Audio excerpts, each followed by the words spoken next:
এবং মহিলাদের যদি ওয়াশরুম না থাকে তাহলে এর থেকে বড় অসামাজিক কাজ আর কিছু হতে পারে না।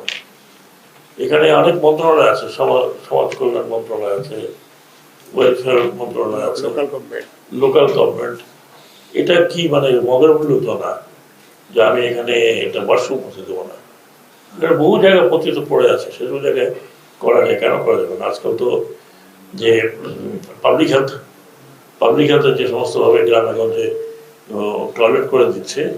বিষয়টা হলো যেটা আমি এখন ভাবছি, চিন্তা করলাম, অ্যাকচুয়ালি আমরা কাজ করি না, আমরা একদম কাজ করি না। আমরা যেরকম আছে সেরকম আছে, আসলাম, গেলাম, ডিনার খেলাম, লাঞ্চ খেলাম, খেয়ে দেখে বাগানে বসে দেখে টেকে চলে গেল, সুন্দর চা বাগান দেখে গেলাম, সুন্দর চা বাগান দেখে গেল। চা বাগান দেখতে এখন লক্ষ লক্ষ লোক আসে।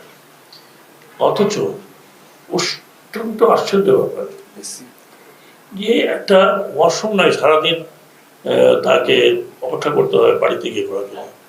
এর ক্ষেত্রে মানে এটা একটা সভ্য সমাজ হয় বলে আমার মনে হয় না। আমার তো যখন প্রয়োজন পড়ে তখন আমি কোথাও খুঁজি, কোথায় আমি চলাফেরার মধ্যে থাকি। This is very bad.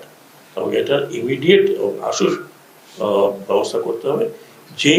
যেই মালিক বাধা দেয় তার নাম ডিসি সাহেব নোট করবেন এবং উইল টেক অ্যাকশন।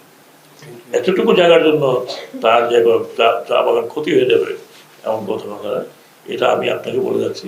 আপনি আমাকে জানাবেন, পাবলিক হেলথের সাথে টেক আপ করেন এবং যদি টাকা পয়সা লাগে সেটা ব্যবস্থা করা যাবে।